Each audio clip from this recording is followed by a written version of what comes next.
A lot of people have been talking about the Rolex market and whether it's a bubble, whether it's going to burst, what's going to happen to it.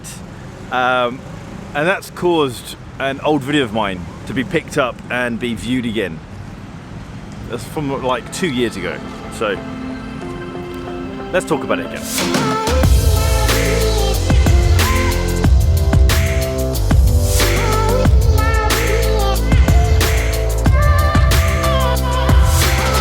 Welcome back to Bark and Jack. I'm Adrian, and today I'm in London for a day and then back home again tomorrow morning. No, I'm not, tomorrow afternoon. Anyway, today we're going to talk about the Rolex market, the Rolex bubble, if there is a bubble. I did a video 2 years ago on this, and a lot of people have been commenting, oh, this didn't age well, oh, you were so wrong with this. Yes, I can't predict the future. Anyone commenting on this stuff is just sharing their opinion. They have no crystal ball, they don't have any inside information. They're literally guessing based on the information they had. At the time, I had some good information that the Rolex market was softening.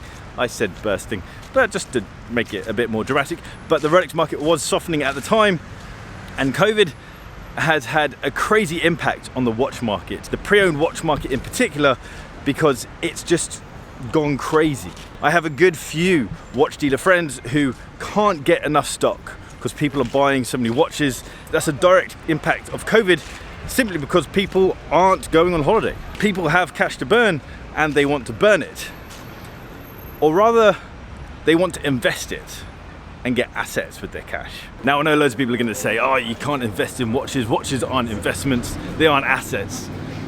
They absolutely are. If you can buy something knowing it's going to go up in price, or have a good idea that it's going to go up in price, then it's an investment. If you can buy something that retains value, increases in value, or gives you a return, then it's an asset, it's an investment. And watches can absolutely, they can't give you a return unless you sell it, but it holds value and can increase in value. Some of them can, but that's beside the point. This is going to be my next car, but I'm gonna have to get the family version. There are two things that I think that are happening with the Rolex market, and it's not just the Rolex market now. It really has branched out beyond Rolex. Most certainly encompasses Patek, AP, but also we're seeing this happen with Vacheron Constantin and a few Omegas, and it is branching out to the weird and wonderful as well.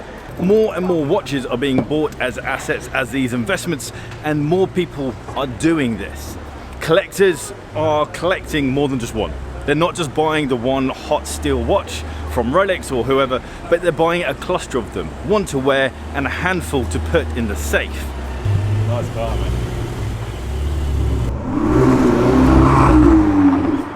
Now, that's not anything particularly new, and we could have easily predicted that, and we could easily predict the next point as well. The second thing that I think is happening, or I don't think it is, this is happening, is that there are so many people invested, literally and metaphorically invested in the price of certain watches. Dealers, collectors, and sometimes the brands are invested in the price of a certain watch. They want that watch to be a hot watch, and they want it to sell for a certain amount of cash. It's not a matter of a dealer is going to undercut the next dealer to get the sale. It's more of a matter of how high can we push the price of this watch. Grey market dealers, pre-owned dealers, and watch collectors all want the value of the watch to go up.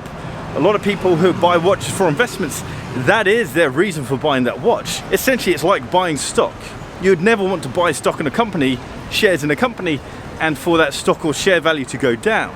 You always want it to go up, and you always want to find a reason to push it up higher. That's the challenge around watch dealing, or dealing with watch dealers, is that they are in control of the market. They can set the level of the market. I'm as frustrated about this situation as you are, but at the same time, I'm not hating on watch dealers or watch collectors who bulk buy watches, because frankly, there are far more important things to be concerned about in the world. There are far worse things going on in the world than people bulk buying luxury watches and rich people not being able to buy them. There's a positive that's come out of this though, and that is people are looking beyond the hype watches. It's becoming so frustrating and anti-luxury to try and buy a waitlisted watch that people, myself included, are looking beyond those hype watches and just looking at the more interesting pieces that we can easily get. Now, that can nicely lead into a discussion around value retention, but that That's an individual thing whether value retention actually matters. If value retention is important to you, then buy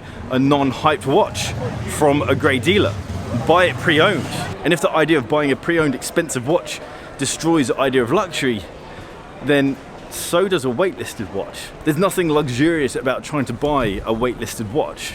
Honestly, anti-luxury. So in short, my opinion of the Rolex bubble has completely changed. There is no bubble. It's just a trajectory. There are so many people invested in the price of, I'm not going to say Rolex, but that kind of encompasses all waitlisted watches, because it isn't just Rolexes. There's Omegas in there, there's Grand Seikos, there's Pateks, APs, Vacheron. There are so many brands that are encompassed in this waitlisted thing that it's kind of easier just to say Rolex. But I believe it's just a trajectory, not a bubble. It isn't going to end. There are too many people invested in this that it just can't fail. Guys, drop a comment down below and let me know your thoughts on this. If you like this video, hit that thumbs up button. If you like the style of this video, then hit the subscribe button down there and that little bell icon so you get notifications when I drop a new video. And if you're on Instagram, give me a follow at Bark and Jack. I'll see you guys next time. Take care.